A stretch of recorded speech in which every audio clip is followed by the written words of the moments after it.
ప్రస్తుతం సోషల్ మీడియాలో ఎక్కువగా వినిపిస్తున్న పేర్లలో హీరో రాజ్ తరుణ్ పేరు కూడా ఒకటి. గత 2-3 రోజులుగా ఇతని వ్యవహారం సోషల్ మీడియాలో హాట్ టాపిక్ గా మారింది. రాజ్ తరుణ్, ఆయన భార్య లావణ్యల పేర్లు ఒక రేంజ్లో వినిపిస్తున్నాయి. అయితే గత 2-3 రోజులుగా ఆయన చుట్టూ జరుగుతున్నటువంటి వివాదం ఇప్పుడు మరో ట్విస్ట్కి చోటు చేసుకుంది. ఈ వివాదంలోకి తాజాగా మస్తాన్ ఎంటర్ అయ్యాడు. తన భార్య లావణ్యకి మస్తాన్కి సంబంధం ఉందని ఆరోపించాడు హీరో రాజ్ తరుణ్. ఈ మేరకు ఈ విషయంపై మస్తాన్ కూడా స్పందించాడు. తనకు లావణ్యకి మధ్య ఉన్న బంధాన్ని రాజ్ తరుణ్ తప్పుగా అర్థం చేసుకున్నాడని ఆయన అన్నాడు. ఈ సందర్భంగా మస్తాన్ మాట్లాడుతూ, లావణ్యతో నేను క్లోజ్గానే ఉంటాను. ఈ విషయం రాజ్ తరుణ్ కూడా తెలుసు.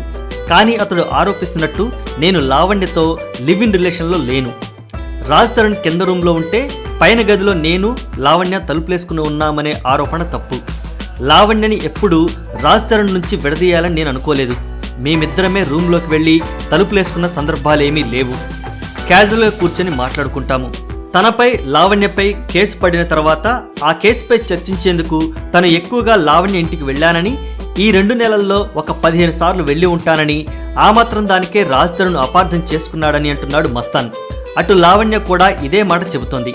మస్తాన్తో తనకి అక్రమ సంబంధం లేదని, తను రాజ్ తరుణ్తో మాత్రమే సహజీవనం చేస్తున్నానని, తనకు న్యాయం చేయాలని కోరుతుంది. మరి ఈ విషయం ఇంకా ఎన్ని మలుపులు తిరుగుతుందో చూడాలి. మరి అలాగే మస్తాన్ మాటలపై రాజ్ తరుణ్ ఏ విధంగా రియాక్ట్ అవుతాడో కూడా చూడాలి. మరి నిజానికి రాజ్ తరుణ్కి మధ్య అలాగే లావణ్యకి మధ్య మస్తాన్ ఉన్నాడా? ఈ వ్యవహారం నుంచి హీరో రాజ్ తరుణ్ త్వరగా బయటపడి సినిమాల మీద ఫోకస్ పెట్టగలడా? మీ అభిప్రాయాన్ని కామెంట్ రూపంలో తెలియజేయండి.